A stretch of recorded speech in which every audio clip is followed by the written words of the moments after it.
Hi and welcome. I'm Andy Mioch and you are watching A News. Here are the headlines. Emergency summit on Ukraine gathers European leaders in Paris, a day before US-Russia talks in Saudi Arabia.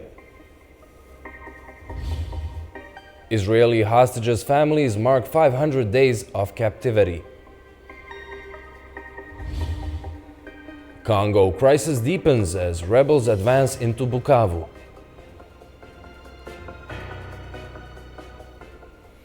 Thank you for tuning in. European leaders have gathered in Paris for an emergency summit on Ukraine, a day before the first US-Russia talks on ending the war are set to be held in Saudi Arabia. Both Washington and Moscow suggested Europe will not have a seat at the negotiating table.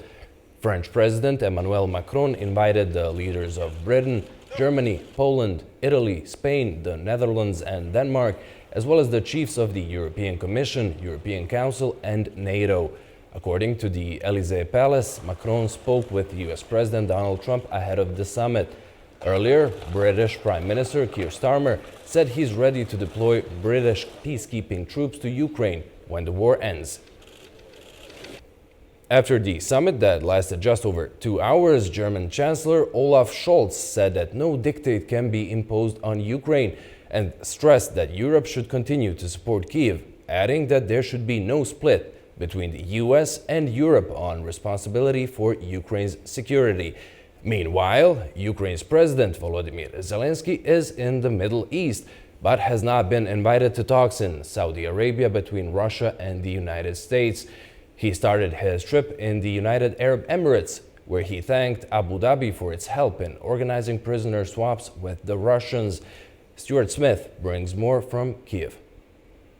While US Secretary of State Marco Rubio says the next few days will determine for Washington whether President Putin is serious about peace or not, the Ukrainian President Volodymyr Zelensky claims he already knows that Russia is not serious about peace, as evidenced by the continuing drone attacks against Ukrainian cities and infrastructure. Another 3 were killed by those attacks on Monday, with a further 8 injured. An advisor to President Zelensky says that there is nothing on the negotiating table at the moment worth discussing with Russia. President Zelensky says that Ukraine will never accept any decision made by the US and Russia regarding the outcome of this war without Ukrainian involvement. The phrase he repeats is, "No leader in the world can make a deal with Putin about us without us." And to that end, Ukraine says that it regards any negotiations or any outcomes taking place without its involvement as effectively having no result. In the last few weeks and last few months, the Ukrainian president has made a number of changes in effect to Ukraine's red lines. He has, for example, said that he can understand there may not be any return to the pre-2014 borders, i.e. there's no chance Ukraine could take back Crimea, but has suggested there would need to be a return to the pre-2022 borders before Russia's full-scale invasion of Ukraine. To that end, he suggested swapping the partially occupied Russian region of Kursk, which Ukrainian troops went into last year, for one of the regions that Russia holds in Ukraine, a region that has not, at least publicly, been decided upon. That's one idea that President Zelensky has suggested, an idea, admittedly, that the Kremlin has said would be impossible. Another thing Zelensky is talking about is if Ukraine cannot join NATO in the short term, then there must be hundreds of thousands of troops sent to Ukraine to act as peacekeepers in case of any ceasefire deal. Now, the United States has said it's not interested in doing that, and so likely that would mean hundreds of thousands of European peacekeepers would be required to go to Ukraine, and these discussions in Paris all about which countries would or would not theoretically be up for doing that. And so for the rest of the week, for President Zelensky, not part of those US-Russia talks in Saudi Arabia, but on Wednesday he is going to Saudi Arabia for a long-planned state visit. He says that there may also be a chance for a meeting with US President Donald Trump after General Keith Kellogg, the US president's Ukraine envoy, has visited Ukraine for the first time. Zelensky says he would like the general to see the front lines where the Ukrainian territory meets Russian forces, and also for the general to talk to Ukrainian troops about what they're experiencing there. In Kiev, Stuart Smith for A News. The Kremlin announced the talks in Saudi Arabia as an attempt by Moscow and Washington to restore ties, set up a meeting between two presidents, and possibly start talks on the settlement of the war in Ukraine. Dasha Chernyshova brings more on that from St. Petersburg. Moscow says it will discuss the restoration of ties with Washington during the high-level talks with the American representatives in Saudi Arabia. The Kremlin spokesman Dmitry Peskov said that in those talks the sides will discuss a potential face-to-face meeting between the presidents of these two countries, as well as possible talks on the Ukraine settlement. Peskov said it was encouraging to see a discussion start on peace for Ukraine, as before he said there was only talk about continuing the fighting. Russian Foreign Minister Sergei Lavrov, who along with Kremlin aide Yuri Ushakov will participate in the talks, said that the US can help with the settlement of the Ukraine conflict. He also ruled out any territorial concessions to Ukraine and added that the European countries will not take part of the negotiation. Lavrov explained that the European countries are likely to speak in favor of freezing the conflict, and that is what Moscow will not accept. In Saudi Arabia, Russian and American officials are expected to discuss the modalities of potential Ukraine talks. Russia said Saudi Arabia was chosen as a venue accepted by both sides. Dasha Chernyshova in St. Petersburg for A News. The U.S. negotiating team has arrived in Riyadh ahead of the talks with their Russian counterparts. For details from Washington, we go to our Ubay Shabander. President Trump's team has landed in Riyadh to jumpstart negotiations with Russian diplomats with the hopes of ending the three-year-long war in Ukraine. Secretary of State Marco Rubio, National Security Advisor Mike Waltz, and President Trump's special envoy Steve Witkoff will sit across a negotiating table with Russian Foreign Minister Sergei Lavrov and Vladimir Putin's senior foreign policy aide Yuri Ushakov in the Saudi capital. President Trump has said that he wants to move fast to push for an agreement on the war, Europe's deadliest since the Second World War. Secretary Rubio is also expected to meet with Saudi Crown Prince Mohammed bin Salman for discussions on the Middle East. The talks were spurred by a phone call between Presidents Trump and Putin last week. Trump told reporters that he believes that Putin wants to stop the fighting. This is the first direct meeting between senior American and Russian envoys dedicated to finding a resolution to a conflict that began following Russia's invasion of Ukraine in 2022. Ukrainian President Volodymyr Zelensky has insisted that his country must be involved in any talks about ending the war. And Trump on Sunday said that Zelensky would be involved in the talks, though it's not clear at what stage. Trump told reporters they want to end it fast, both of them, and Zelensky wants it to end too. And Trump's national security advisor, Mike Waltz, has said that European partners are being consulted on the talks with Russia. Zelensky is currently in the region in the United Arab Emirates and has said that without continued American military support, the chances for Ukraine's survival are low. The Ukrainian president has faced criticism by some in the Trump administration for refusing to sign a minerals mining agreement recently presented to him by the U.S. Treasury Secretary. And Zelensky is expected to visit Saudi Arabia with his wife as part of a previously scheduled trip later this week, according to his advisors. I'm Ubay Shabander, Washington, D.C. for A News. In other news, a building collapse in Egypt's Giza province has left at least 10 people dead and several others injured or trapped under the rubble. Reports say an explosion happened on the second floor of a building in an area near the Giza pyramids. Officials are investigating the cause of the collapse as search and rescue teams are working to find survivors under the rubble. Hamas is willing to let the Palestinian Authority take over governance of the Gaza Strip, according to a Sky News Arabia report. The group's only condition is that existing employees either keep their positions under the new administration or receive retirement with secured salaries. Reportedly, the shift came under substantial pressure from Egypt. The Palestinian Authority already exerts political control over the West Bank. Iran will continue its nuclear program despite pressure from Israel and the United States, Tehran said. According to the Foreign Ministry's spokesman Ismail Baghei, Iran's nuclear activities are in line with its rights as a member of the Treaty on the Non-Proliferation of Nuclear Weapons. He said that Iran will not tolerate interference in its peaceful nuclear program, adding that one cannot, quote, threaten to destroy on one hand and claim to support dialogue and negotiations on the other. Meanwhile, Israeli Prime Minister Benjamin Netanyahu and U.S. Secretary of State Marco Rubio vowed to thwart Iran's nuclear ambitions and regional influence. Rubio also accused Iran of fueling violence and instability across the Middle East. The Azerbaijani embassy in Syria has officially resumed operations after a 13-year break. The Azerbaijani Foreign Ministry confirmed that the charge d'affaires has been sent to Damascus. The embassy aims to strengthen political, economic, and cultural ties between the two countries, and it will work closely with Syria's transitional government to develop the partnership further. Tensions between Afghanistan and Pakistan are rising following a recent clash near the Torkham border crossing. Our Tamim Bahiz has more on that in Kabul. Tensions along the Afghanistan-Pakistan border continue to escalate, with the latest clash occurring on Sunday near the Torkham border crossing. Afghan officials told Tolo News that Afghan border forces were constructing a bunker for the armored vehicles when they came under fire from Pakistani troops. Pakistan has yet to officially comment on the situation.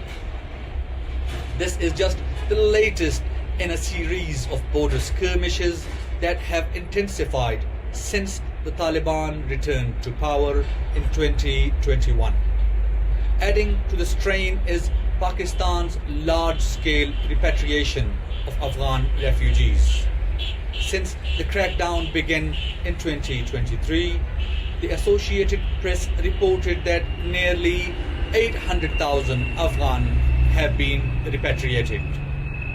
Over the weekend, Afghanistan's Ministry of Refugees and Repatriation accused Pakistan of forcibly evicting Afghan refugees and subjecting them to mistreatment. At the heart of these tensions is the long-standing border dispute. Like previous Afghan governments, the Taliban does not recognize the Durand Line as an official boundary, a border line between Afghanistan and Pakistan, drawn by the British in 1893. In contrast, Afghanistan's relation with other neighbors, particularly Iran and Central Asian countries, have been centered on trade and connectivity. The Iranian ambassador to Afghanistan recently stated that Iran's key policies is to expand border crossings and strengthen economic ties with Afghanistan. As border tension with Pakistan persists, Afghanistan's diplomatic and economic engagements with its other neighbors remain a crucial factor in shaping the region's stability. Tamim Bahiz, A News, Kabul, Afghanistan. Situation in Georgia is strained as the Russia-backed breakaway region of Abkhazia held a round of elections that Tbilisi strongly condemned. Georgia called the vote illegal and a violation of its sovereignty. Our Nini Nikolaishvili has more on that in Tbilisi. The Georgian Foreign Ministry has strongly condemned the so-called presidential elections in the Russia-occupied region of Abkhazia, denouncing them as a violation of Georgia's sovereignty and international law. The second round of disputed votes takes place amid deep political and economical uncertainties as Abkhazia remains heavily dependent on Moscow while internal divisions grow. The elections follow the resignation of former de facto President Aslan Bzhaniev, who stepped down after the mass protest against Russian investment agreement. Opposition groups accused the authorities of surrendering Abkhazia's limited autonomy, sparking unrest and clashes with security forces. The controversial deal grants Russian companies free rein to operate in the region, further tightening Moscow's control. 5 candidates are competing, with Kremlin-backed Badra Gunba and the opposition figure Edgur Ardzinba seen as the main contenders.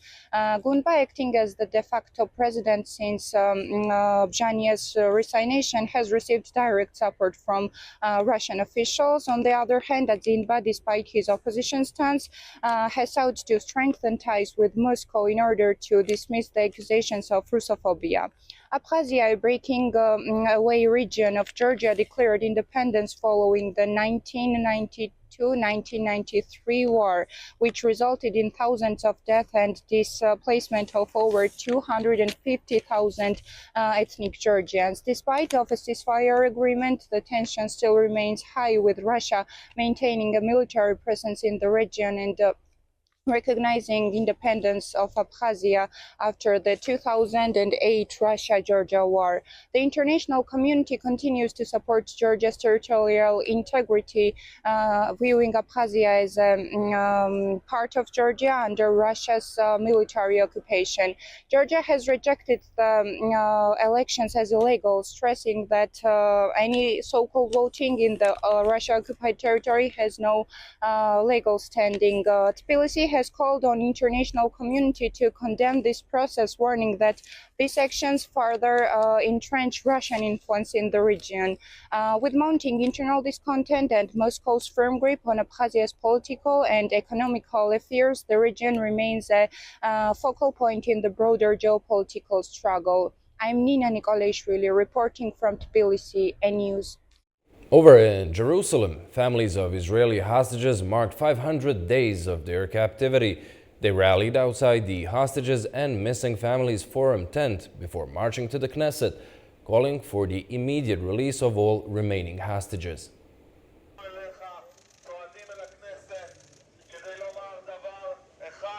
There are fears from the families of Israeli hostages that the ceasefire agreement between Israel and Hamas could break down before the end of the first phase. They're protesting in Jerusalem to mark the 500th day of their loved ones' captivity, demanding the release of all hostages. The emotional demonstration took place outside the Hostages and Missing Families Forum tent before a march to the Knesset.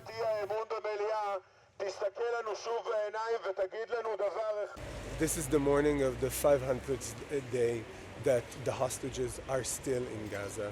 And today we are marching, we begin right here near Prime Minister Netanyahu's house, and we're walking all the way to the Knesset, to the Israeli parliament, with a plight to make sure that this current deal continues until we see every single last hostage back home.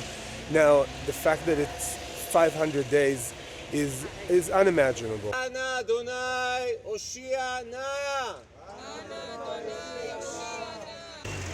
As of now, 19 Israeli and 5 Thai hostages have been freed, but 73 people remain in captivity. Approximately half of the remaining hostages have been declared dead in absentia by Israeli authorities. The ceasefire's second phase is intended to initiate talks for the release of those still alive. The Israeli Security Cabinet is scheduled to meet on Monday to discuss the next step and the fate of the remaining captives being held in Gaza. Algerians in Paris staged a protest demanding that France acknowledge its colonial past and the atrocities committed in Algeria. Algerians gathered in Paris to protest France's colonial policies, demanding acknowledgement of past atrocities committed in Algeria. Demonstrators called on the French government to officially recognize its historical crimes, particularly condemning the display of Algerian independence fighters' skulls in a Paris museum, according to Report Information Agency. They denounced it as an inhumane act that violates human dignity and urged their immediate return to Algeria. Protesters also highlighted the devastating impact of France's nuclear tests in Algeria, which caused thousands of deaths and led to the forced displacement of local communities. They accused France of plundering Algeria's resources, both material and cultural, and called for an official acknowledgement of the war crimes committed during colonization. In the Democratic Republic of Congo, the M23 rebels claim they have advanced into the port city of Bukavu. Congolese officials say troops have withdrawn to avoid urban fighting in densely populated areas. The M23 rebels say they've taken a second city in eastern Congo. Bukavu residents say they have seen rebels passing through central districts with no sign of opposition. While the situation appears largely calm, verified footage showed smoke rising from the city's central prison, according to Reuters. Officials say the Congolese troops have withdrawn from that area to avoid fighting in densely populated places. Since capturing Goma in late January, the rebels were focused on taking over the key commercial center. We want the authorities who are now in the city to help us with our security. Here in Bukavu, we have a serious problem with these young children who have already taken up arms. They are shooting in the neighborhoods, preventing people from going to work. We ask the authorities in the city to take these children, not to kill them, but just to take away their weapons so that every citizen can go about their daily activities as usual. The rebels' rapid advance this year has raised fears of a regional conflict. These concerns are linked to old disputes over power, identity and resources dating back to the 1990s Rwandan genocide. The Democratic Republic of Congo is a leading producer of cobalt and is a significant copper exporter. It faces growing fears of how the conflict might impact its vital mineral exports. Dozens of people have been killed in an illegal gold mine collapse in Mali. At least 40 bodies have been retrieved. Nabil Ahmed Rufai brings more. Officials in Mali say the miners were killed on Saturday when they tried to illegally recover gold from abandoned pits in the western part of the country. This comes barely a month after at least 10 people were killed in a mining tunnel when it got flooded. Mali is one of the world's largest producers of gold, and its economy is largely dependent on gold exports. Many in Mali engage in illegal gold mining to escape poverty, and accidents are not uncommon at illegal mining sites due to poor enforcement of safety measures. Last year, the government urged communities living close to mining sites to only work at sites reserved for gold panning, where gravel and soil are washed away to separate gold from other metals. It also urged stricter enforcement of existing safety regulations. But with gold prices nearly doubling in the last 5 years, more and more locals are turning to the business of illegal gold mining, as Mali faces its worst economic crisis in years. Nabil Ahmed Rufai for A News, Accra, Ghana. In finance news, the UK government has unveiled a multi-billion-pound plan to strengthen its steel industry and maintain its global competitiveness after the US announced 25% tariffs on imports of steel. The UK government is taking steps to protect its steel industry and ensure its continued competitiveness by injecting a £2.5 billion investment into the business. It's also encouraging infrastructure projects to prioritise production. The British Department for Business and Trade is also seeking public feedback on a steel strategy. A consultation has been launched to address long-term challenges facing the sector, such as high electricity costs, unfair trading practices and scrap metal recycling. The move comes as next month's deadline for US tariffs on steel imports is fast approaching. British Business Secretary Jonathan Reynolds says the potential economic impact of the tariffs could increase costs for US taxpayers.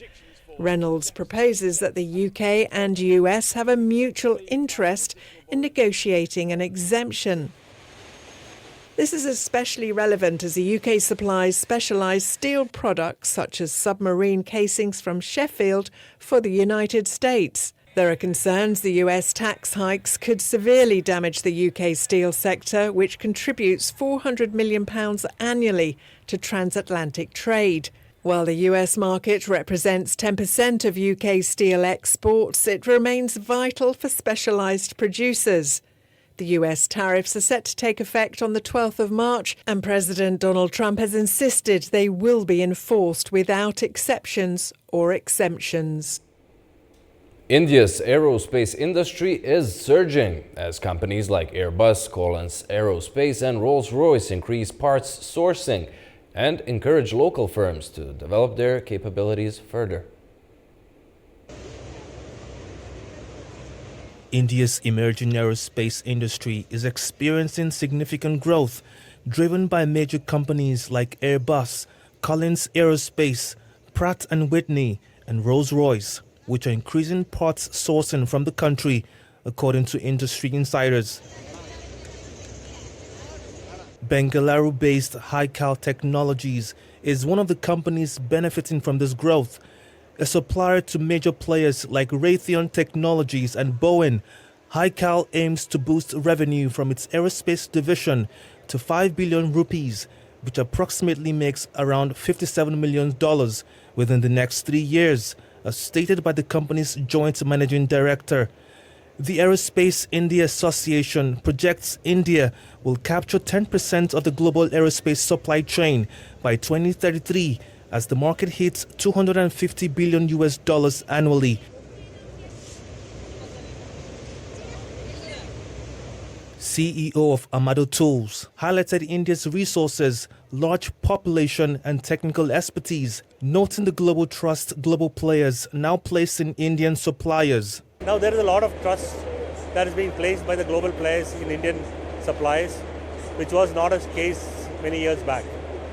And if you look at the commercial scene as well, buying more than the Indian companies buying Boeing planes in thousands.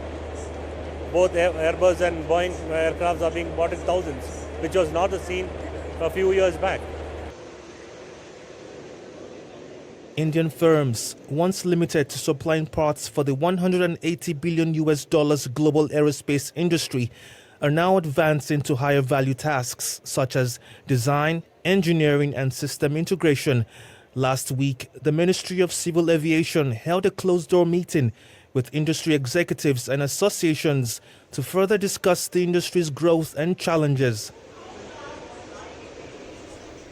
Well, that's all we have for you for now. Thank you very much for watching and stay tuned to A News.